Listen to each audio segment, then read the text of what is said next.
smoke. Fuck 'em. Pull up to they show. Fuck 'em. Hit 'em with the foe. Fuck 'em. They don't want no pride. They don't want no smoke. Fuck 'em. Pull up to they show. Fuck 'em. Hit 'em with the foe. Fuck 'em. They don't want no pride. You know my motto is fuck 'em, that's all I gotta say. Scope on the rifle that'll spot you from a mile away. Still getting women drunk off Hennessy and Alizé. Still with the niggas loading hollow tips inside the cave. Still be on that same shit, but I gotta change with multiplying bitches, man. I see me with the same bitch, but you might see me riding 95 North in the black Mitsubishi 195 horse. Power with no sour, couple bottles there, of course. R.I.P. to all my fallen riders in the morgue. Yeah, you know I got the juice, know I got the sauce. And then super fly, full of fire in the Porsche. I don't need a molly just to pop her out of drawers. Shorty getting naked cause she know that I'm the ball. Ready for that drama, man, I'm ready for the war. If he talking reckless, he don't really love his jaw. Fuck him to the DA, fuck him to the law. Fuck them cause they got my brother stuck behind them bars. Fuck them to the PD, fuck them to the force. Fuck them to the haters, just wear that D in the course. They don't want no smoke. Fuck them. Pull up to they show. Fuck them. Hit them with the foe. Fuck them. They don't want no pride. They don't want no smoke. Fuck them. Pull up to they show. Fuck them. Hit them with the foe. Fuck them. They don't want no pride.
Hey, Salaki, that cover photo you had for your avatar, that was already up there Hold on your computer?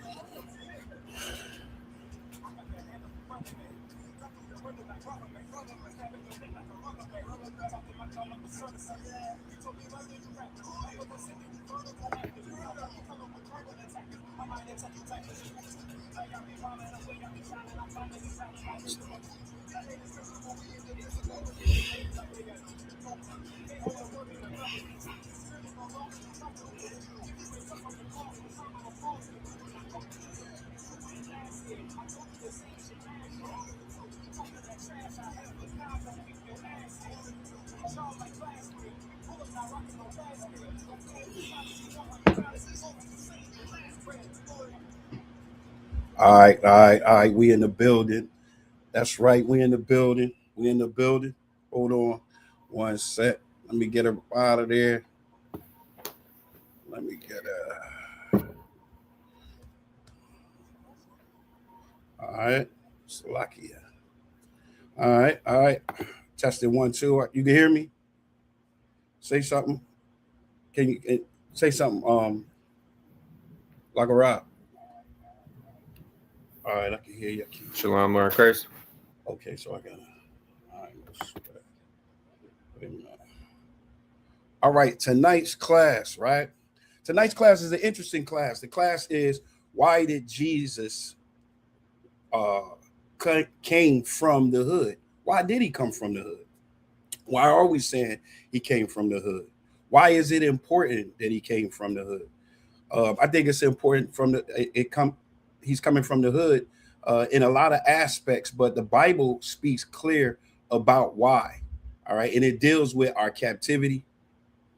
It deals with a number of things on how they seen us. You know, I was watching. I watched what's this boy named Zion Lex, right? Did you see Zion Lex breakdown of the 12 tribe chart? You didn't see it? That John, hey, listen, let me tell you something. Can you hear me? Yeah, I get you. Yeah, I get you. All right, baby. Let me tell you something. Yo, it was crazy. But what I found interesting was he kept talking about how we dumb, how we stupid, we uneducated. He was saying real crazy stuff, man. He really, honestly, man, he sounded like a racist white person talking about black people and just saying we're just dumb and stupid. And people get that concept, especially Christians. Christians get the concept that you know, we dumb, we stupid, we don't have jobs, we run through women. I mean, it'd be crazy. It'd be crazy. And they'll never bring no Salaki, if I may, and they'll never bring no hard evidence to show that we're not correct in what we're talking about. Never.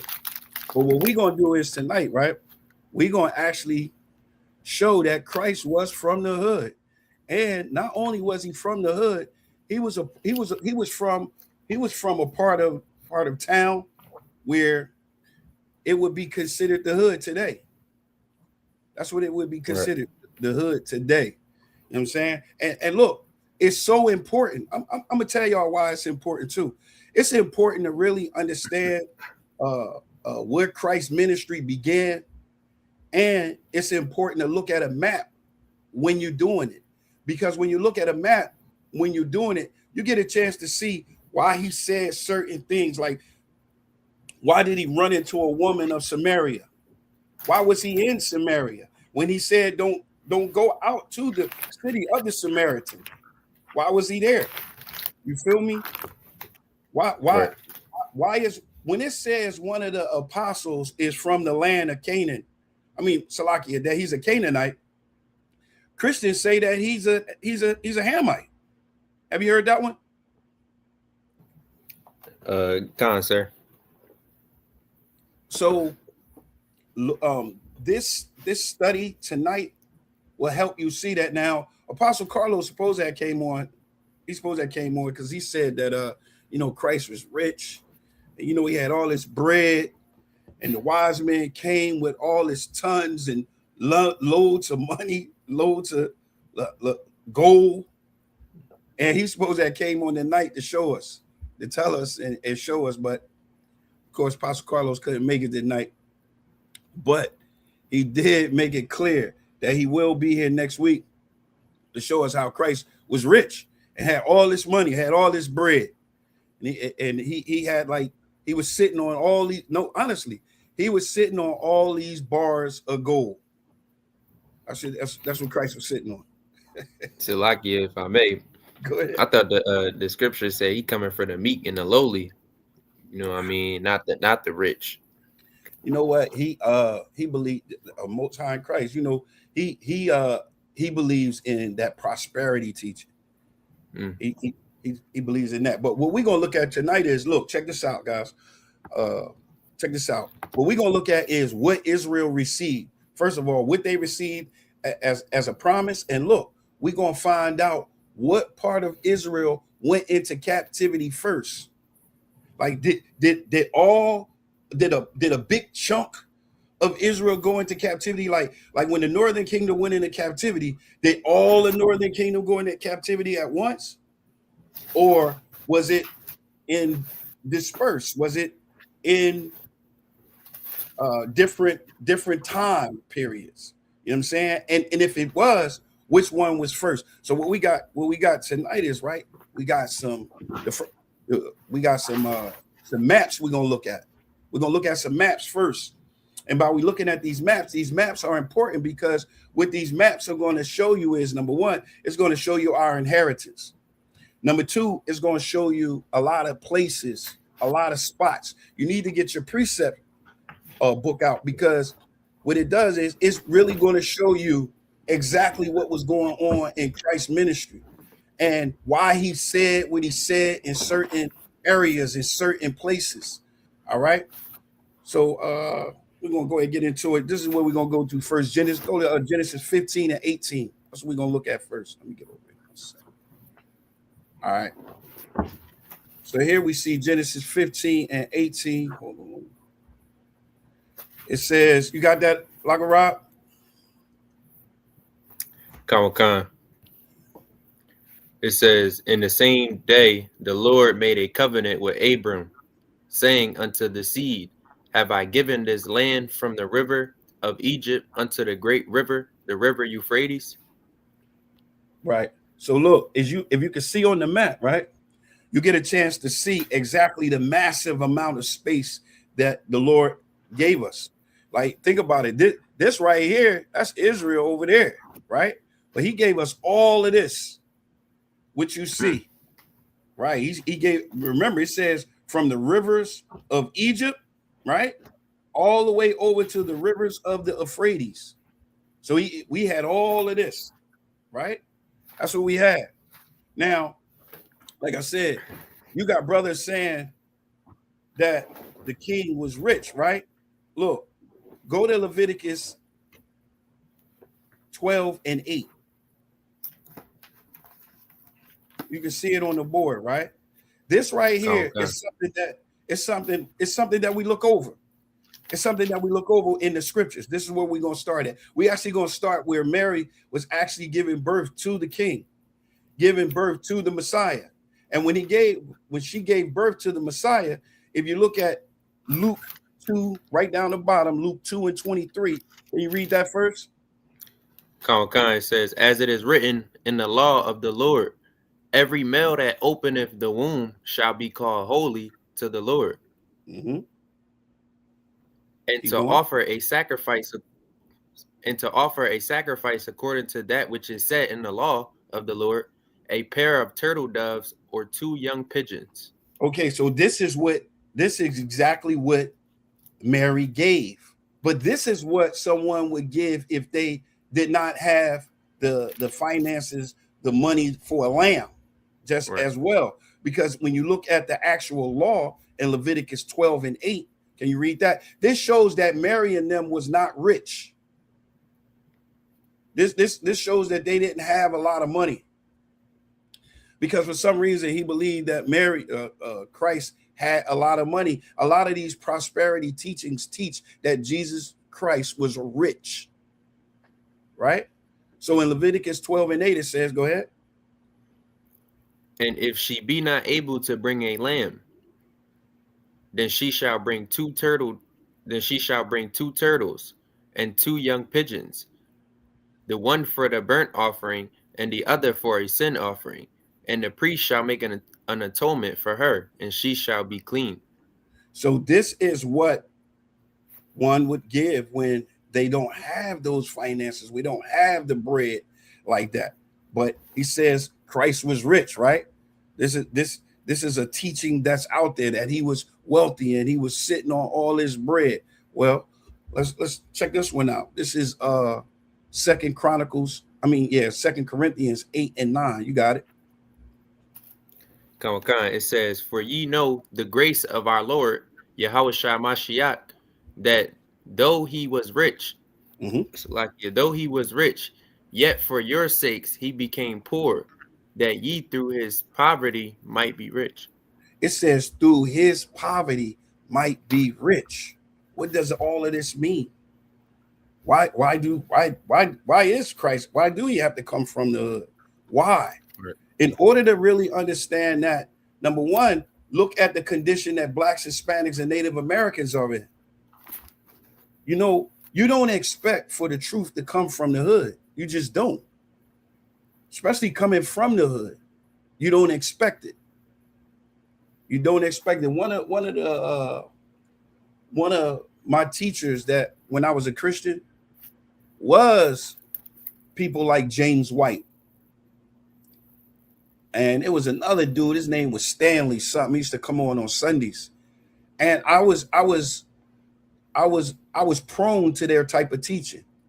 Right. I was prone to their type of language, their type of curriculum, the way they said their syllables, the way they said their words. And I wasn't comfortable listening to someone that sounded like me speaking, especially about the Most High, until I met Commander General Yohana.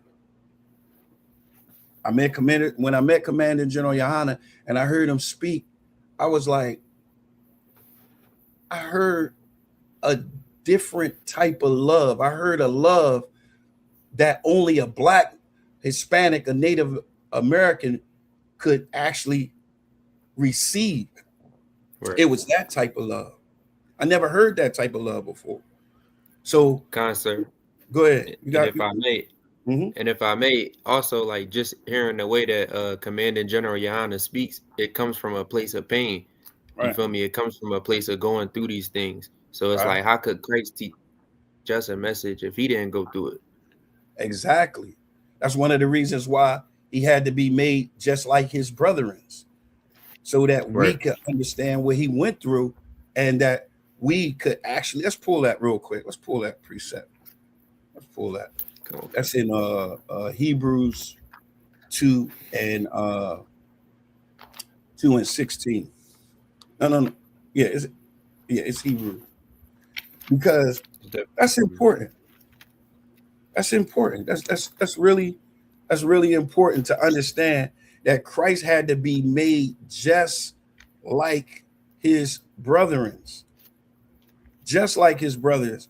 And it was a reason behind it. It wasn't just because. It wasn't just to fill in the blanks. It wasn't just to fill in the blanks. You know what I'm saying? So saying that he was born with this as a mutant, as half man, half God, it actually takes away from the whole birth. It takes away from the whole humanity. It takes away from the whole priesthood. This is the precept right here. You got it. You can start at 16. 16. That's the book of Hebrews, chapter 2, verse 16. Mm-hmm. It says, for verily he took not on him the nature of angels. So he didn't take on the nature of angels. Hold on, Salakia. He didn't take on the nature of angels, because if he took on the nature of angels, then you would have an argument. But because angels did not come from a male organism on earth and a female organism on earth. So it says, read it again. For verily he took not on him the nature of angels. He did not take on that nature. Go ahead. It's like it. But he took on him the seed of Abraham. He took up on him the seed of Abraham. It's important to really let that sink in. To let that really, really sink in on this lesson tonight. He had to be just like us, so that we can we can relate to him, so we can understand and learn how to defeat sin. So he took up on the seed of Abraham, not upon the nature of angels. Go ahead.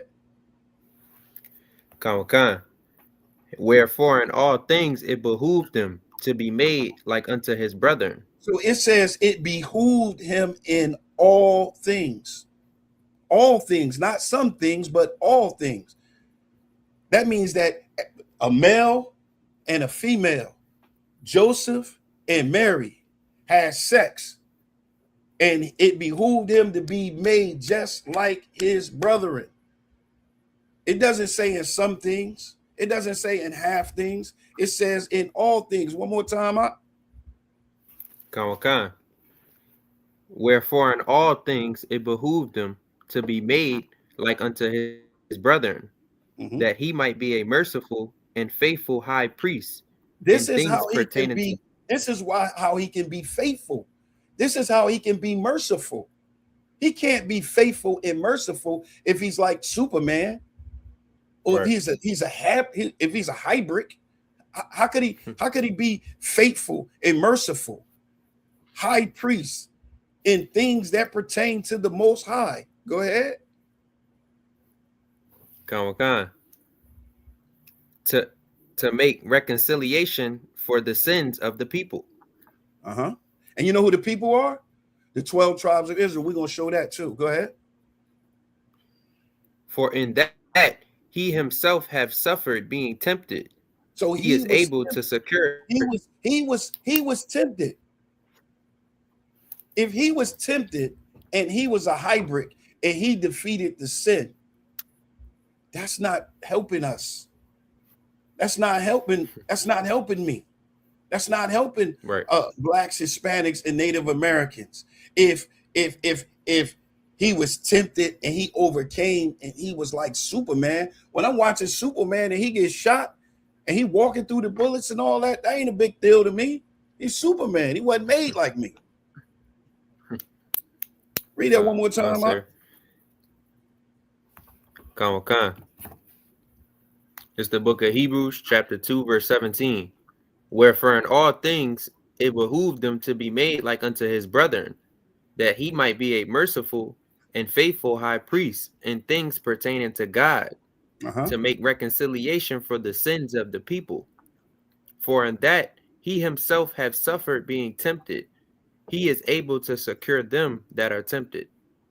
Exactly. That's how we are secure. That's how he is a faithful and high priest, is because he was made just like us. And what's so heavy about him being made just like us? Look, he was from the block just like us.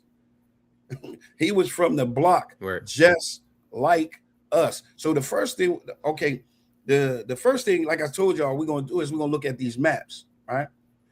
These maps are important, and I'm going to explain why these maps are important and what you're looking at. All right, what you're looking at, the one on the left, is you're looking at the northern kingdom up top, and you're looking at the southern kingdom. All right, that's what you're looking at.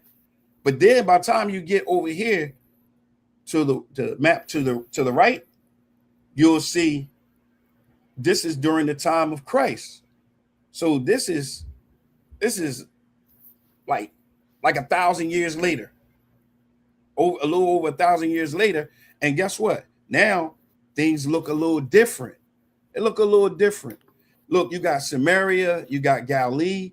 These areas are different now, because between these two periods, the northern kingdom had went into captivity, and Judah had went into captivity just as well.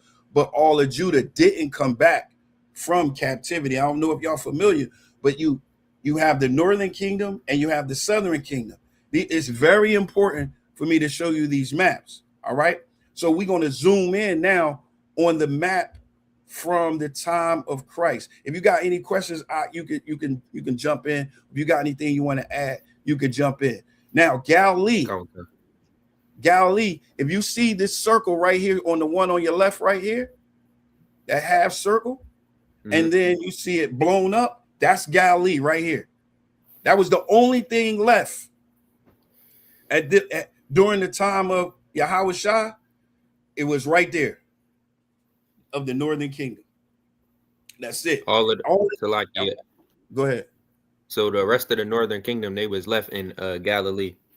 They were in captivity. It's going to get tricky. Just give me a minute. No, okay. It was more than just the northern kingdom in Galilee. Right. And we're going to go through that too. All right. And I'm going to show you how. Remember when they came back from captivity from Babylon, it was only Judah. We're going to touch on that too. So I tell you what, let's wait for us to get to it. But what I want them to see is, I want them to see the maps. I want you to see where Christ's worth was from. And if you look right next to, he got Nazareth, you got Canaan. Remember, one of the Israelites, one of the apostles was a Canaanite from Galilee. This is where it was right here. It was right next to Nazareth. See what I mean? You get a chance to see. You see Capernaum. You get a chance to see these places on where Christ walked as you read. When you do that, you get a different perspective. You get a different understanding. You get a bigger picture. You get a bigger picture on who Christ was speaking to. And you'll really understand that he was only speaking to Israelites. That's who he was speaking to. Yeah, you really get a chance to see that when you look at these maps. So we're going to take a look at these maps. So the first precept I want you to go to, if you want to, it's in Joshua 19 and 32. Can you go there real quick? I'm gonna pull it up on the screen. Okay. I got it on the screen, though. I'm not gonna have you read all of it, but I'm gonna try to give everybody a perspective. Now, remember, we're focusing on Galilee. All right, we're focusing on Nazareth, where Christ was raised. And you know what else I want to bring out too while we got this here? Notice he's not called Jesus of Judah. He's called Jesus of Nazareth. He's not called. You feel me? Because Christians like to say, well, listen to his name. Hear his name. He doesn't sound like an Israelite. He doesn't have an Israelite name. He doesn't have a name from one of the tribes. Well, Christ doesn't have one of the names from the tribes. Christ's name, actually, Jesus of Nazareth, wasn't even where he was born. It was where he was raised. It was where he hung out at. It was where he kicked it at. That's what's heavy about it. And you're about to see it. You got that, Matt? Joshua 19 and 32? Come on, sir. Go ahead. This the book of Joshua, chapter 19, verse 32. It says, the sixth lot came out to the children of Naphtali. All right, so now this is Salakia. This is us. This is us getting our land, and I'm gonna show you on a map what it looks like. But this is our brothers Naphtali actually getting their land. Go ahead. Even for the children of Naphtali, according to their families. All right, go ahead down to 39. You don't got to read it all, but it just goes down and it starts to name all those areas that he was getting. All right, and it also goes in with Asher and stuff like that. But we're focusing on Naphtali. Go ahead. This is the book of Joshua, chapter 19, verse 39. This is the inheritance of the tribe of the children of Naphtali, according to their families, the cities and their villages. All right. Now I want you to go to 19 and 10. It says, and the third lot came up for the children of Zebulun, according to their families. Mm-hmm. And the border of their inheritance was unto Sarid. All right. So now, and go down to verse 16. Verse 16. This is the inheritance of the children of Zebulun, according to their families, these cities with their villages. All right. So now I'm going to show y'all what it looks like. Now, during that time, right, if you look at the map, it was 100% Israelites there. in Galilee. That's important. That's important. And it's a reason why I'm saying it. All right.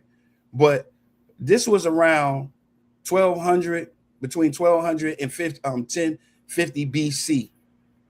All right. So it was 100% Israelites, right? Everyone there received the inheritance. Everyone there was from a tribe. Everyone there was under a covenant, and it was fully entrenched in Hebrew culture. That's important. But this area became later known as the Gentile island, the Gentile land, and I'm gonna show you how. But you see that? You got any thing you want to add on that out? Lie, sir. I'm just this is all just Galilee, right? This land right here. Where that we seeing? No. Okay, so let me show you. Let me show you where Galilee at. Hold on. This is Galilee. What you're seeing right here is what we just read, the inheritance. All of this is Naphtali, and right here is Zebulun. That's why I got it circled right there. You see what I'm saying? And, So and that's the question, area that we between this- focus on. Like it. What? No, you got it. Well, that's the I was area saying, that in this- we're. Go ahead. Go ahead. No, I said delay. You got it. I was saying that this is the area that we're going to be focusing on, is right here, just right here. I want everybody to remember all of this is Israel, all of this. But by the time we got to Christ, right, it turned into this. So we're going to start off like this, 100% Israel. You got me? Con. All right. I was just getting that from my notes real quick. Yeah, get it, because this is good stuff. When you're going through and you're reading about, like, when he was at the marriage in Canaan, you actually see Canaan, right? Let me go to it real quick. You get a chance to see Canaan. So the area that we're looking at now is, I'm zooming in on it again. This is Galilee. The map that you see to the left is really zoomed all the way in. It's really zoomed all the way in. And I'm gonna show y'all what I mean. Do you see Samaria? You see Samaria, right? Con. All right. I'm gonna come back to that. You see Samaria. Let me see. This is, hold on. This is what it all looked. Hold up. Yes, this is what it all looked like before. You see? See all the land, all Israel? All Israel. All right. Now, by the time we get to Christ's time, we only gonna have that small area. Everything around here is Gentiles. And then Samaria is gonna become Gentile. Watch this. So you see it. Any questions? I'm showing these maps because it's very important. All right, it's very important. Now, this is the map during Christ's time. This is Galilee again. A zoom in to Galilee. This is Samaria, and this is Jerusalem. Judah. And the temple is all the way down here. So in order for Christ to travel to the temple, remember, he traveled to the temple for his birthday, Salakia, on the Passover, Salakia, when he turned 12, Salakia, I ain't mean to say that. For the Passover, he traveled. This is the route that he traveled. This is the route that he traveled. So he had to come all through here. And trust you me, he didn't come like split through. He probably traveled close to the water. All right. All right. So now let's go to 2 Kings 15 and 23.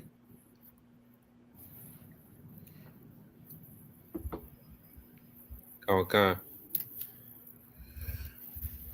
Let me get to that. Now remember, it was nothing but Israelites there. It was our land. It was no different tongues there, no different language there. It was none of that was going on. It was strictly Israel. All right. You got that 2 Kings, I'll say 15, and I want you to start at 23, right? Ain't that what I got up here? Okay. Yep, that's it. 23. Start at 23. You got it. Go ahead. Okay, this is the book of 2 Kings, chapter 15, verse 23. In the 5th year of Azariah, king of Judah, Pekah, the son of Menahem, began to reign over Israel and Samaria, and reigned 2 years. All right, so remember, we saw on the map that Samaria was Israel's, and we had a king over Samaria. All right, we had a king over Samaria. Verse 29. Matter of fact, Salakia, hold up, read 24. What you was about to say? Come. I was just about to say, around what time period is this? This is, hold on. Was heavy. This is like 753. It's something, it's early, or 953. I think it's 753, if I'm not mistaken. But listen, this is what's heavy. This is the first captivity.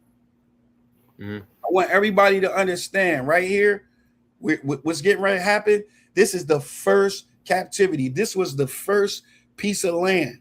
This was the first piece of Israel that went into captivity. Nothing else went into captivity before this. This is the first time. All right. The first time. All right. Verse 24. Come.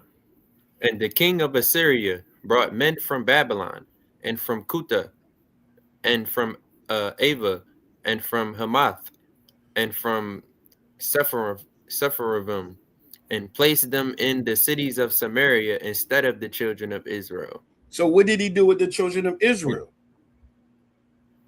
He took the children of Israel out. Remember we read in, what's that, 23? Salakia, hold on. We read in 23, right? Where he was reigning. Then we read in 24 that he's bringing some in. Read verse 29. Come.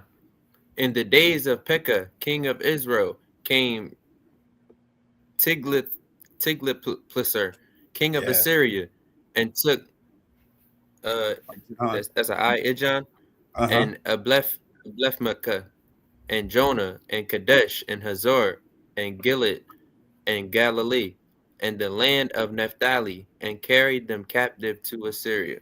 So now you got Naphtali. Remember the land was Naphtali, right? Remember that? Right. Now Naphtali everyone in Naphtali was being taken out into captivity.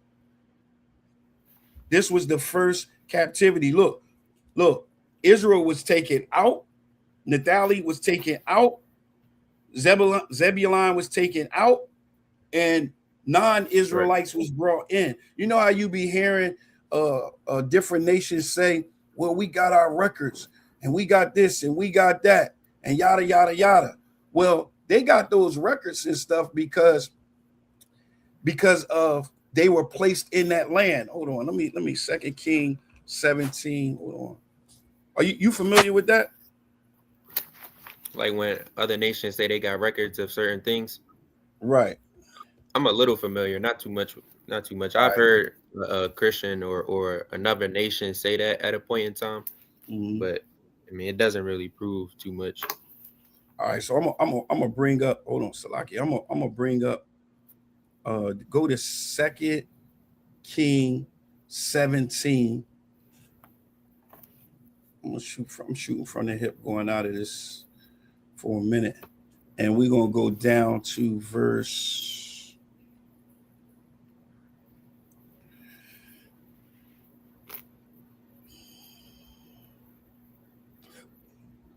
Let me see if I can. Is this 2 Kings 17? Yeah. Hold on.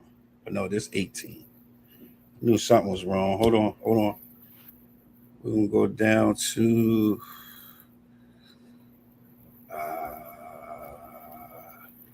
Go to 2022. 2 King. Am I up? Do I got it on the board? 2 King. I'm about to show y'all. This is, You know, when you like I said, you hear people, different nations say, well, we got the records and we can show our name and we can show this and we can show that, right? Go ahead, start right there at verse 22.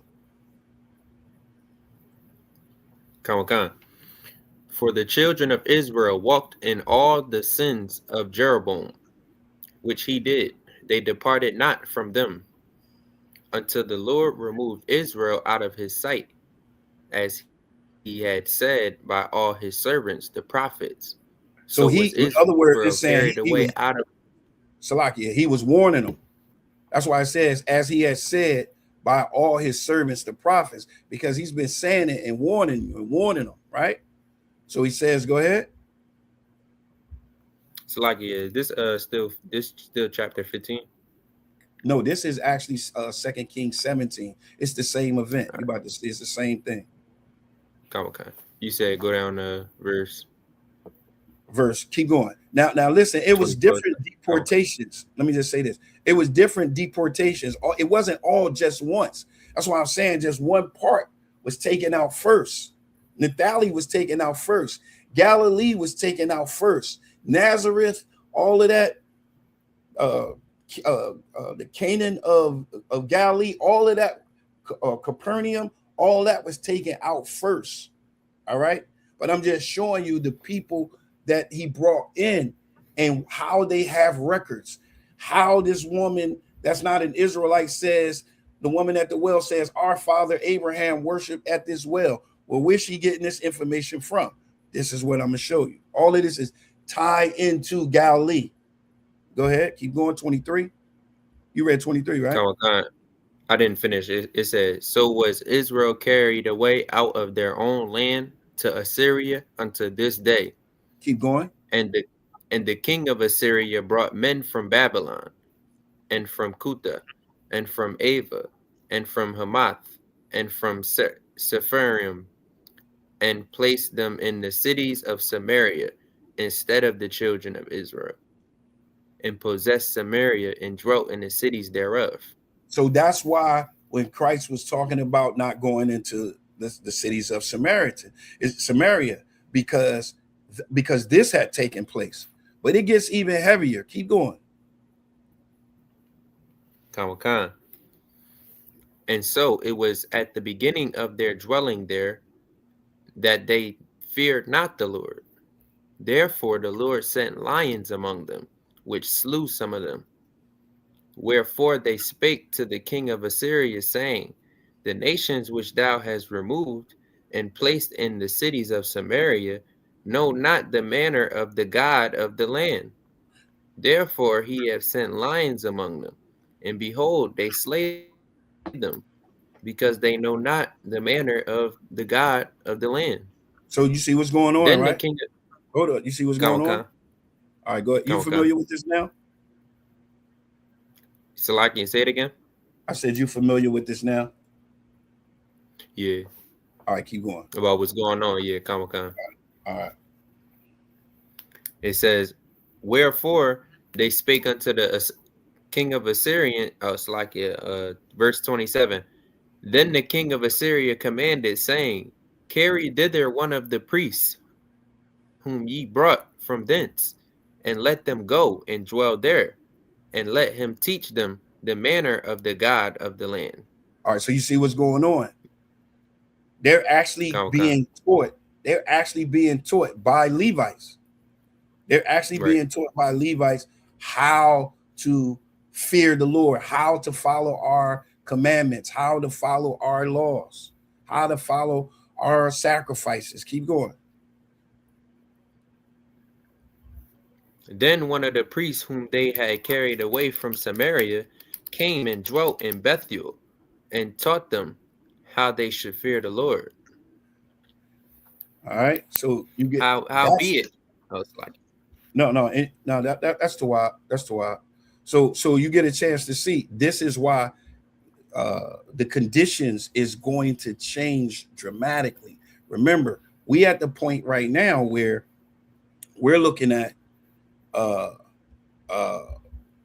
the king of Assyria actually taking Israelites out of the land and putting other nations in the land.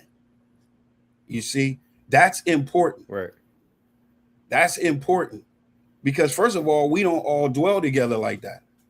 All right. We just don't. All right. And it kind of reminds me of what took place here. It took place here. So look, this is what we have. We have the first invasion. Remember, this was the first place. This was the first spot. Is that up? Am I up on the screen? Yeah. This is the first spot. This is the first place. This is the first part of Israel that was invaded. So if anybody ever want to talk about captivity, because Maria was talking about, she wanted me to go over all the captivities.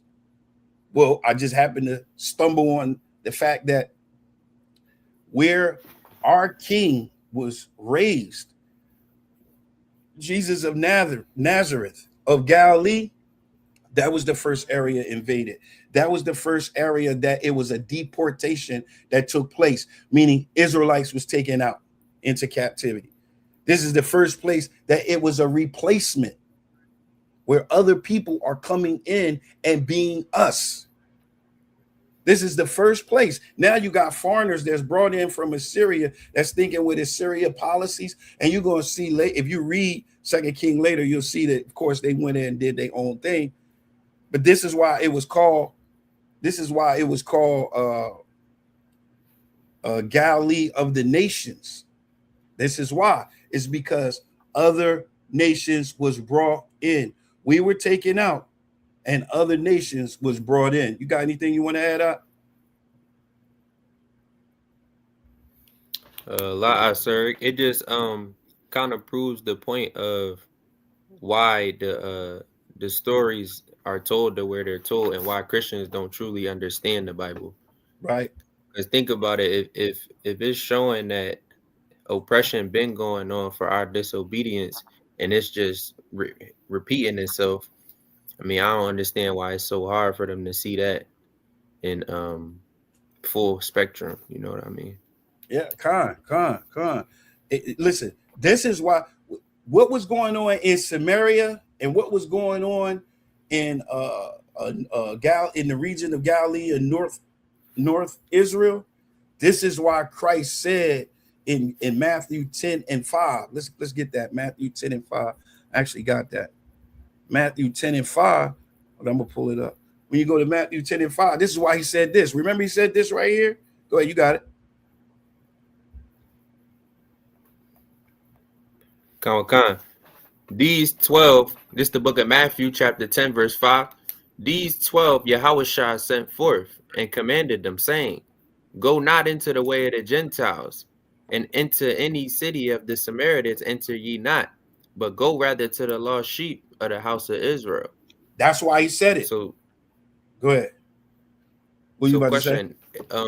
When he was saying go to the lost sheep of the house of Israel, was they further down in the map, like where you were showing where he went for the Passover? What, the lost sheep of the house of Israel? The lost sheep of the house of Israel. The rest of them.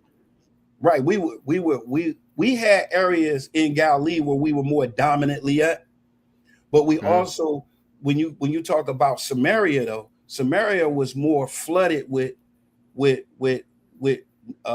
Gentile cities. So he was just saying, don't go in there, right? Don't go in those in Samaria, because it was flooded with Israel. Remember, salvation goes to the Jews first. So he's going to send them to the Israel. Like our people with here. Right. Come. Right. This is why it was called, because of that reason, it was called Isaiah 9:1. Is that on the screen? La. All right, hold on. Let me pull him up. Isaiah 9:1. This is why you see this. Go ahead. We're going to come back to this too. Go ahead. Come. Nevertheless, the dimness shall not be such as was in her vexation, when at the first he lightly afflicted the land of Zebulun and in the land of Naphtali, and afterward did more grievously afflict her by the way of the sea beyond Jordan and Galilee of the nations. All right, so you see that now at this time Galilee has become the Galilee of nations. All right. Why? Because it's other nations there. We're not dominantly there. Remember, it started out 100% what? Israel. 100% culture, Israel. Everything was about Israel, right? Then it took a spin. But guess what? It took another spin when we came out of the captivity in Babylon. You got anything you want to add up? Yeah, Khan. Hey, so like, yeah, that would be kind of like in today's time, like with gentrification, how like the hood not just all us anymore. You know what I mean? It's Same crazy how thing. history repeats itself. God, it's like a giant red line and a gentrification. It's like a giant. It's just humongous. It's in a large mass. You know what I'm saying? Right. Well, remember this is the whole replacement. Remember, it said they took all Naphtali. It took all Naphtali. So remember, so Israel was in captivity, but Judah went to captivity in Babylon. So do you know who came out of captivity in Babylon, right? Are you referring to when they just said the king had brought them out of Babylon? No. This right here, this is a whole different time period. I'm glad you brought that up. All right. What we just looked at was the northern kingdom going into captivity. All right. Judah had went into captivity too. Right. The southern kingdom went into captivity too. But the southern kingdom, they went into captivity in Babylon. The northern kingdom. Okay. Right. Remember, the northern kingdom was cut off and called not a people no more. But the Most High had mercy. We gotta pull it. We gotta pull it. Let's go to it. That's Hosea. Because somebody gonna say, nah, that's not true. Hey, so like, yeah. Go ahead. So like, if I may do it, and this is, ain't this kind of like where a lot of Christians get confused with the grafted in type of thing? Oh, absolutely. This is like so important. Absolutely. They get so tangled up in here. A lot of people get messed up too, not understanding who was in Israel during the time of Christ's ministry. That's why we about to look at during Christ's lifetime. When he was there, who was there? Remember, we just showed that Israel, which was the northern kingdom, went into captivity and they was taken out. They was deported. They was taken out captivity to Assyria. And then we know, based on the Apocrypha, that later they came over here. So we know that. But Judah was still on that side of the earth. You with me? Right. And the Most High brought the Most High brought Judah back, but not Israel. And we're going to take a look at that. That's in Hosea. That's in Hosea 1. I'm going to bring it up on the screen. Hosea 1. And we're going to start at, if you can start at 6. I'm going to pull it up. You got it. Now this is a whole different time period. Remember, the northern kingdom is in captivity. They have been scattered. Now they're on this side of the earth. Assyrians have brought non-Israelites and placed them in the land of the nations. And now Galilee, which used to be 100% Israelites, is now called the Galilee of nations. All right. So what happened with Israel and what happened with Judah? Because Judah went into captivity. Here it is. You got it? Hosea 1 and 6. Khan. This is the book of Hosea, chapter 1, verse 6. And she conceived again and bare a daughter. And God said unto him, call her name Loruhamiah, for I will no more have mercy upon the house of Israel, but I will utterly take them away.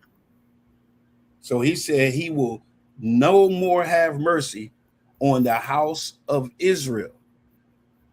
He says, but I will utterly take them out of the way. He's done with them. He cut them off. Right? Verse 7. Right. Khan. But I will have mercy upon the house of Judah and will save them by the Lord their God. and will not save them by bow, nor by sword, nor by battle, by horses, nor by horsemen. All right. So that's why. So now let's see, how did he do it? How did he have mercy on them? He had mercy on them. He had mercy on them when he brought them back to the land. All right. And we're gonna go to, I'm gonna bring it up. We're gonna go to Ezra chapter 1. Ezra chapter 1. Who came back to the land? This right here is so important, because Christians believe that all 12 tribes came back to the land out of the captivity of Babylon. No, it didn't happen that way. Only Judah came back, and it's going to show you those tribes in particular. Go ahead.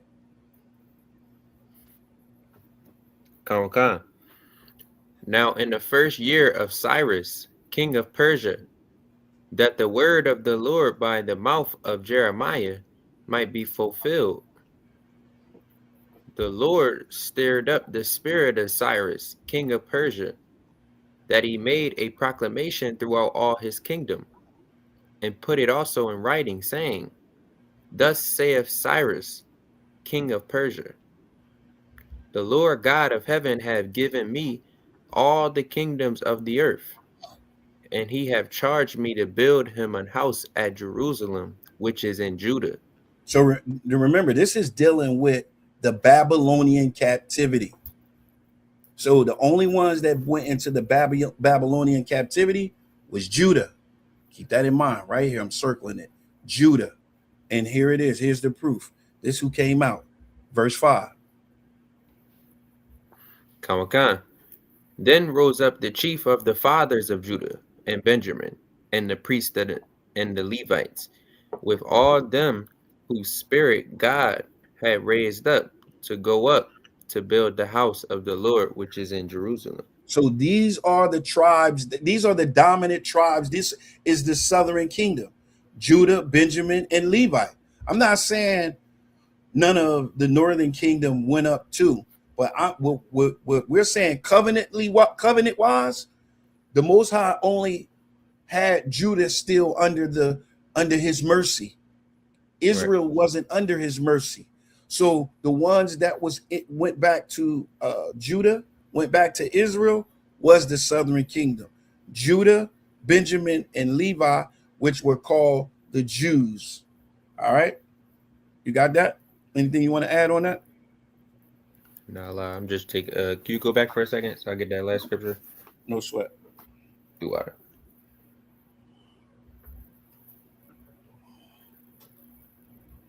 All right, you two out. All right. So this is important to understand that all of this is gone. All of this is gone. But coming back, we had some that went up there, and I'm going to show you who was up there. We had some of us that went up in Galilee region, right? We had some that went up in Galilee region. We're going to go to, now we know the precept. Here's the precept right here.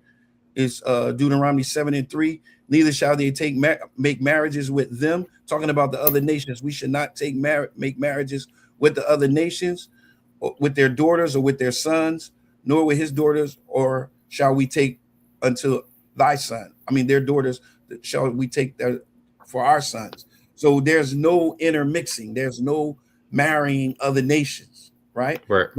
But when you read Nehemiah 13 and 23, this is when we was coming back. This is what we ran into now in that same region of Galilee. Go ahead, you got it. Nehemiah 13 and 23. It's the book of Nehemiah, chapter 13, verse 23.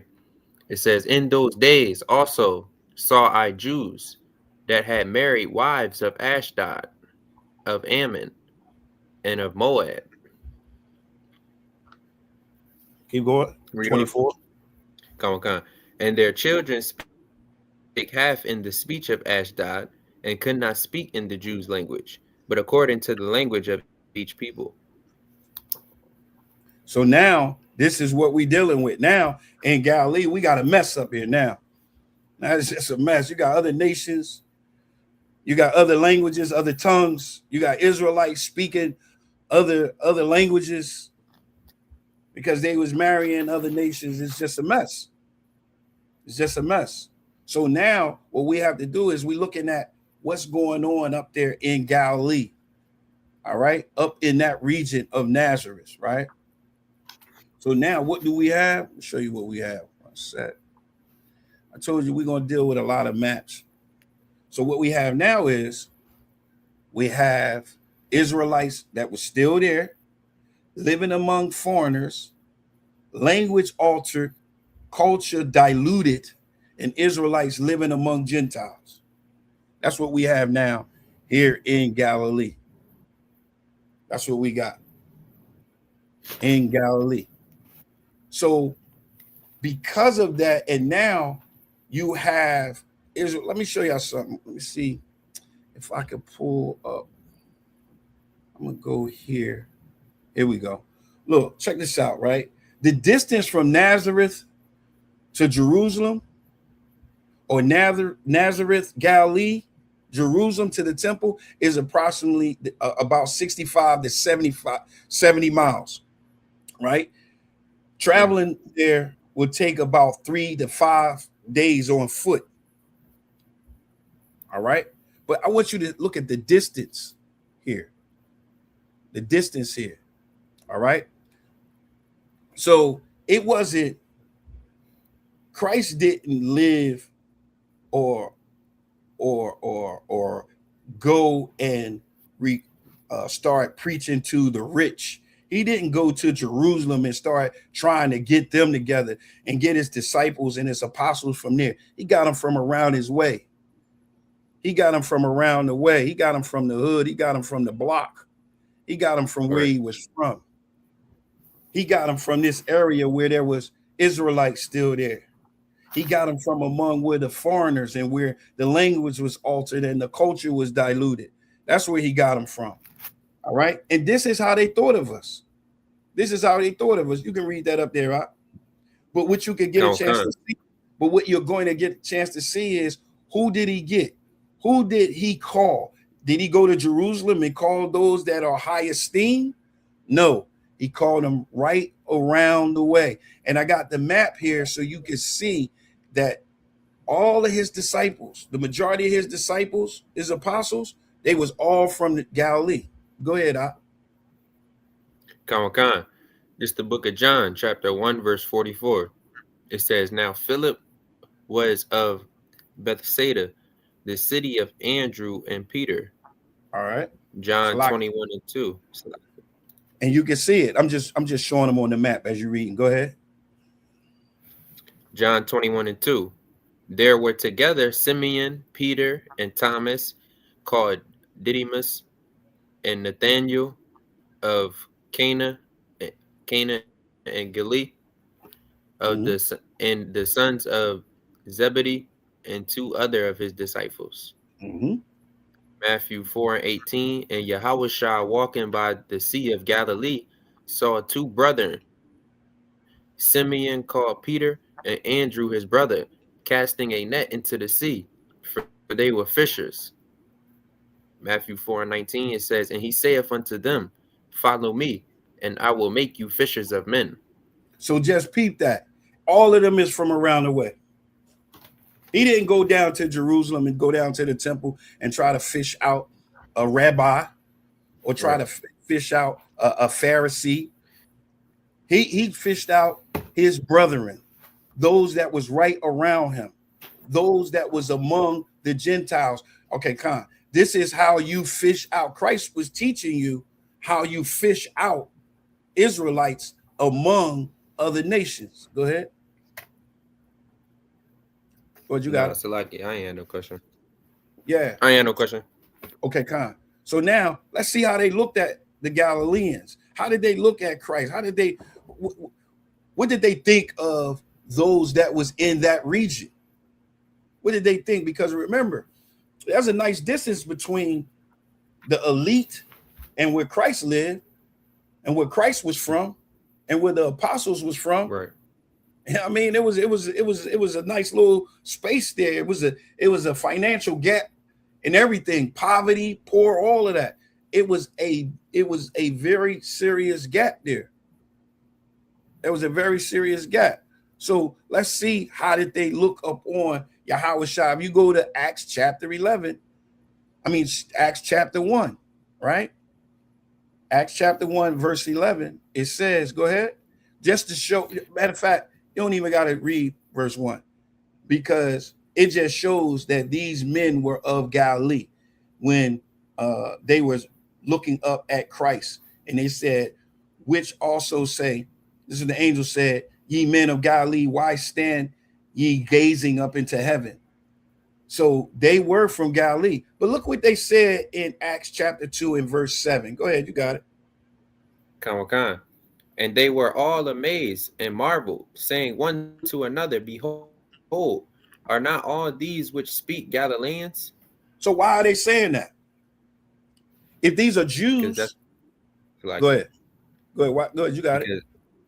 Because they started speaking the languages of the people whose land they was in. Right. But why did they say, aren't these men Galileans? They speak Galileans. Why is they saying that? What's wrong with Jews being able to speak other tongues? Why are they saying that about them? I got you.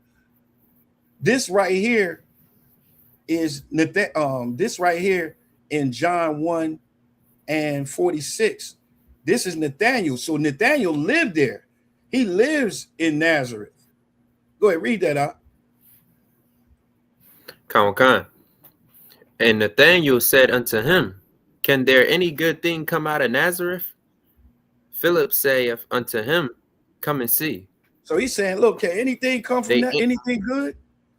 Can anything good come from Nazareth? Anything? And this is where the king comes from. This is where the Messiah comes from. And here's a man from that same region saying, can anything good come out of here?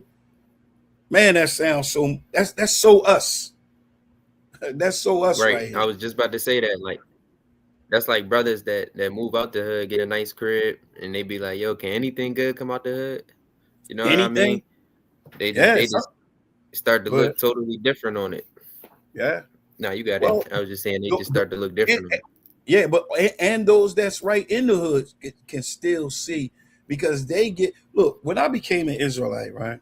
It was an important moment for me, I think, because the things that I had achieved and the things that I had worked on, it really didn't mean too much, because society had put me in this certain space.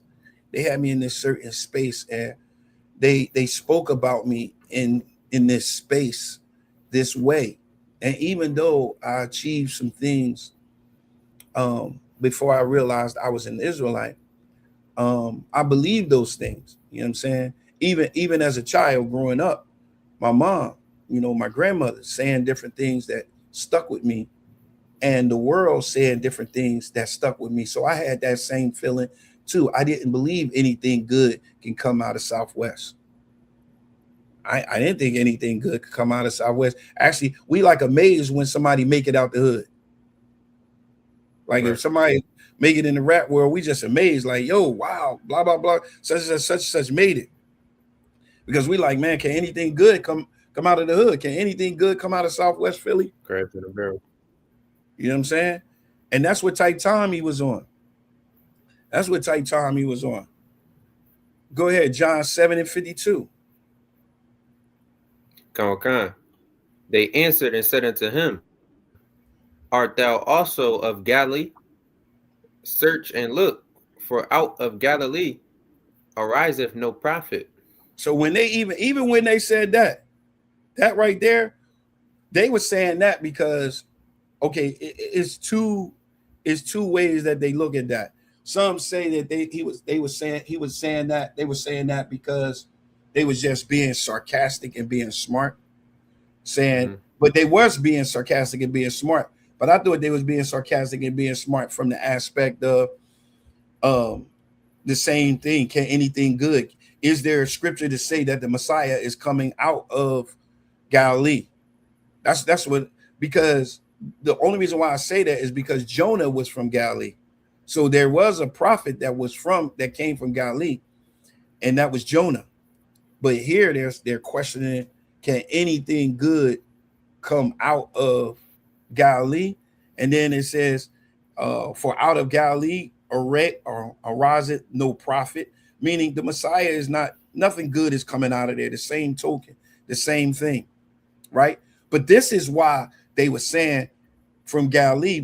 If you go to Matthew 26, but I'm gonna pull it back up. Check this out. Matthew 26. This is when Peter denied Yahushua, right? Now remember, they from Galilee, they from Nazareth. You got Jerusalem and you got Galilee. It's a nice distance. Everything is different there. The way they sound, like if you hear a brother talk from the West Coast or from down south or something, we're saying the same words, but accent is different. Right. You know what I'm saying? We got different ways of saying things, even in the school, different accents. But check this out. This is when Peter denied the Messiah, Matthew 26 and 69, dealing with them being from Galilee. Go ahead. Come on. Now Peter sat without in the palace, and a damsel came unto him, saying, Thou also was with Yahushua of Galilee. But he denied. They identify Salakia. So I want everyone to make sure that we identify the fact that this damsel is saying Jesus of Galilee. They're making sure that they identify where he's from. And that is the reason why, is because they were different there. They were poverty there. They looked down on them there. Keep going. Khan. But he denied before them all, saying, I know not what thou sayest. And when he was gone out into the porch, another maid saw him, and said unto them that were there, This fellow was also with Jesus of Nazareth. Now he's being called Jesus of Nazareth. I really want, this is just for debate purposes, right? I just want to take a sidebar. And I said this earlier. Jesus is not called Jesus of Judah or Jesus Yahweh or anything. He's called Jesus of Galilee and Jesus of Nazareth. There's nothing about his name that give identity that he's an Israelite. So that's one to grow on that you can take with you. All right, keep going. Khan. And again he denied with an oath, I do not know the man. And afterward a while came unto him they that stood by, and said to Peter, Surely thou also art one of them, for thy speech bewareth one of them. Mm-hmm. For thy speech bewareth me. Bewareth the. So his speech gave him away. The way he talked gave him away. Right. Because they were from Galilee. The word Galilee means circle. It means circle. You know what I'm saying? Mm. So that's where Yahweh Shah was from. That's where he was from. 1 Corinthians 1 and 26. He was from there. Yahweh Shah didn't go to the temple and go and get the head rabbi, the head teacher. Go ahead, you got it. Khan. Book of 1 Corinthians chapter 1 verse 26. Mm-hmm. For ye see your calling, brethren, how that not many wise men after the flesh, not many mighty, not many noble are called. So all of those men that Yahweh Shah called, it's not many wise men, it's not noble men, it's not mighty men. He went and got fishermen. Right. He got brothers from around the way. He got brothers from around the block. And look, those that are elite, that was in the temple, look down on them. Look down on them. So check this out. Keep going. But God hath chosen the foolish things of the world to confound the wise. And God hath chosen the weak things of the world to confound the things which are mighty. Like I said, when I was coming up, I had to hear a certain tone to your voice when you speaking in order for me to retain the information that you were speaking. I'll never forget it. After Commander General Yohana had spoke, and I told y'all about that certain type of love that I never heard before, then I heard Captain Tazariak just destroy my teacher. Just crush my Esau bull. Just killed him, crushed him, and look, did it like he was around the way. Did it like he was around the way. I was like, damn. He sounded good doing it. I didn't have no discrepancies with it. Right. I was able to take their speech. I was able to take my speech and say, now something good can come out of Galilee. Something good can come out of Philly. Something good can come out of Southwest. I started to believe that. I started to understand that. That's why it's so important to understand that Christ came from right where we from. The block, the gutter, the poor. This is why oppression makes a wise man mad. That's why it says, but God had not he had chose the foolish things of this world to confound the wise. And God had not chose the weak things of the world. He chose the weak things of the world to confound the things which are mighty. Verse 28, you got it. And base things of the world and things which are despised have God chosen. Yea, they are despised in Galilee. You saw how they talked about him. You saw how they looked up on him. You saw how they treated him. Remember, they said Christ was a gluttony. They said he was a wine bibber. Said he just hang out with sinners and just eating and drinking and partying. That's it. That's how they look upon us. That's how they see it. Counselor, if I may, too, even just the way they answered, they said, you one of them. Mm-hmm. It was like basically like you one of them over there. One of them. You got to stay with them. Right. And he stood out too. Did you got that last one? Khan says, I'm gonna finish it out. He said, yea, and the things which are not, to bring to naught things that are. James 2:5. These are just precepts. It's the book of James, chapter. Salakia, these are just precepts to show you the condition and the state that they were in, and what Christ come for the poor, for us, those that are not in those high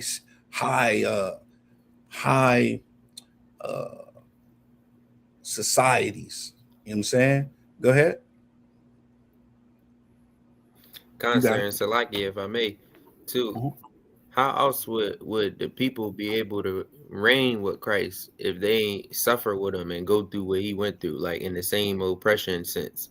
You know what I mean? Like in the sense of like when they come to Christ, once you understand Christ grew up in the hood and went through oppression and he suffered and endured that, how can you endure it if you're not going through the same things, if you're not in the same environments, if you're not in the same mindset? Well, like I said, I think it's important. You know, I heard somebody say that it's important for us to see, talking about Barack Obama, someone that looked like us in that place, because seeing someone that looked like us in that position shows us that we can achieve and we can get there. Well, guess what? That's what we're doing tonight.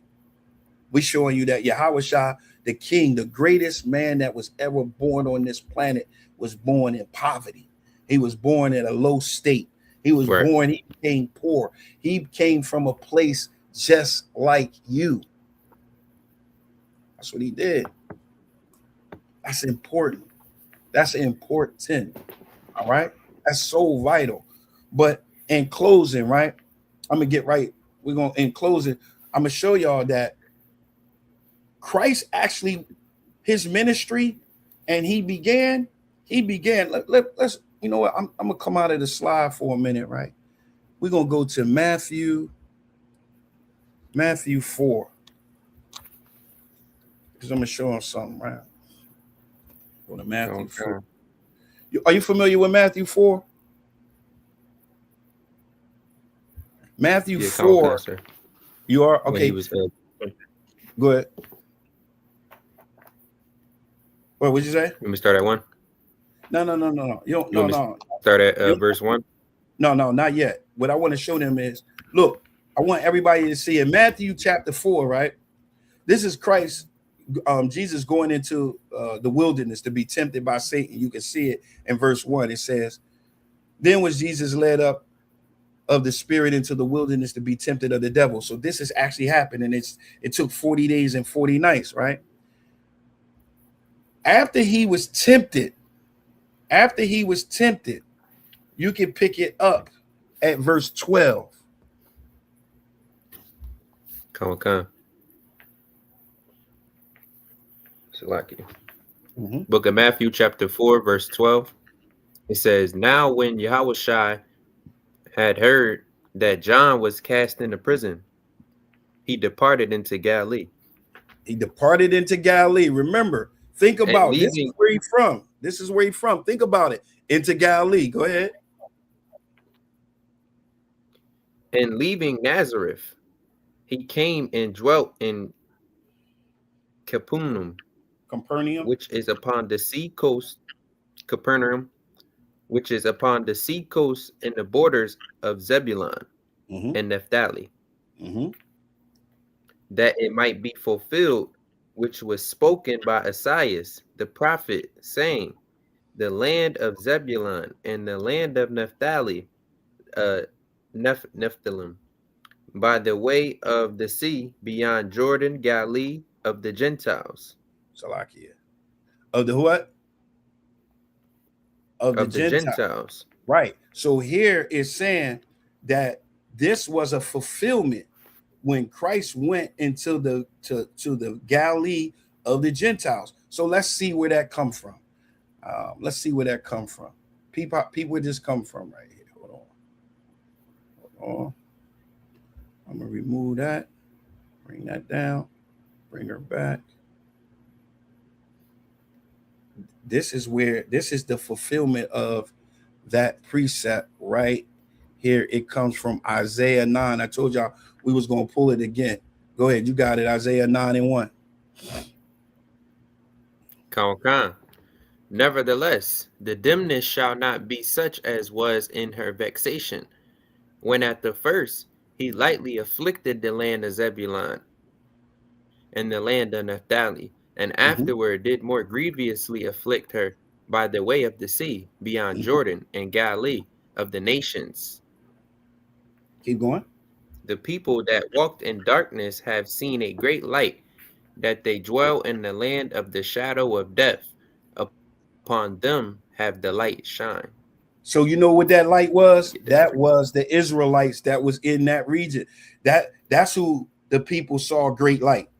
That's the fulfillment of Isaiah 9:1, where it says the people that walk in darkness have seen great light.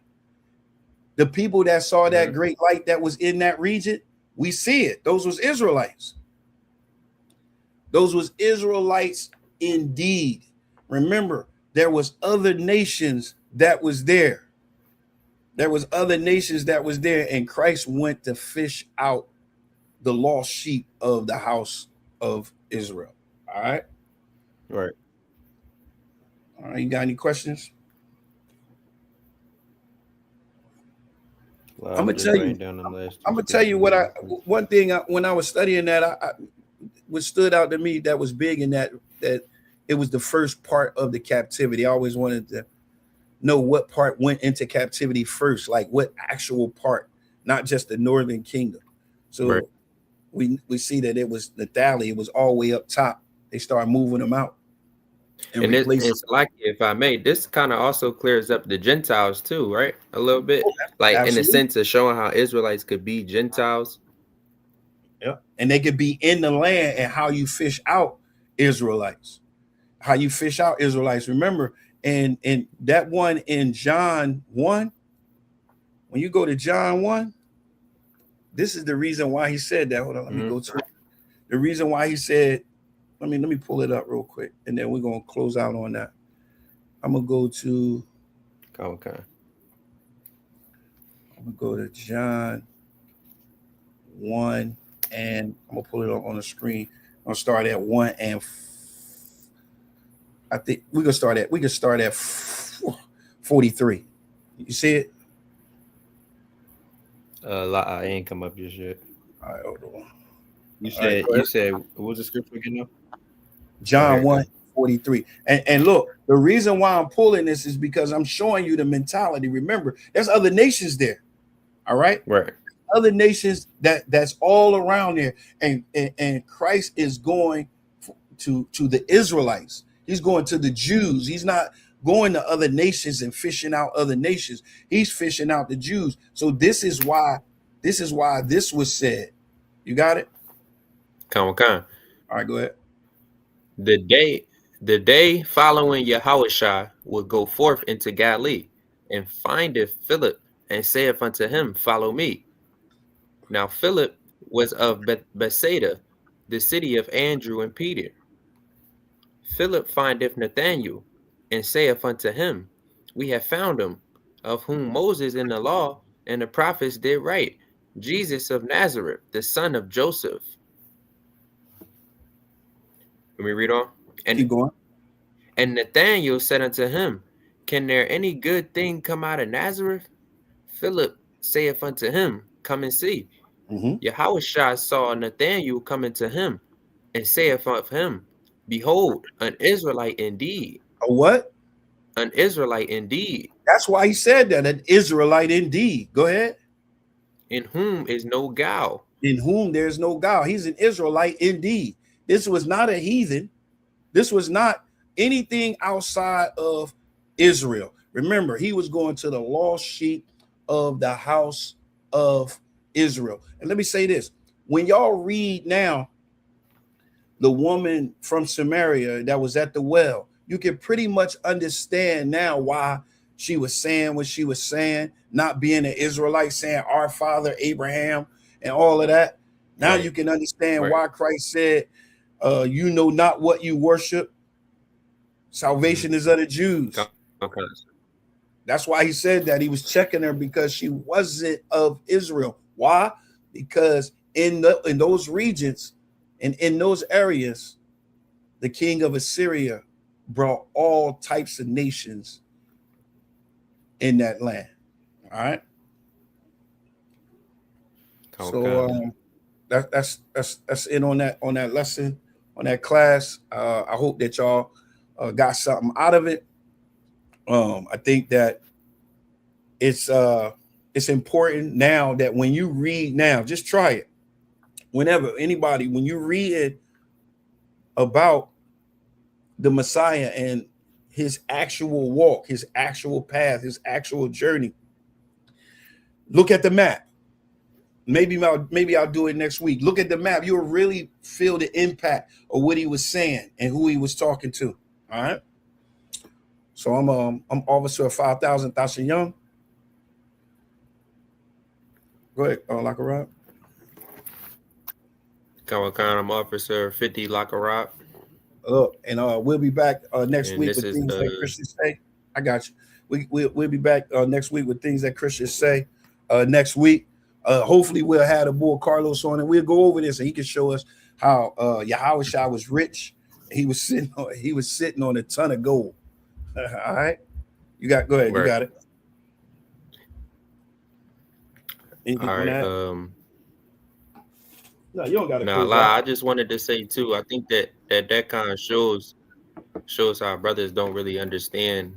Even like if Christ's father, his real father wasn't a rich man. His real father didn't have riches at all. He was a worker. He was working. Right. And it just goes to show that they don't understand his human nature, like the book of Hebrews says.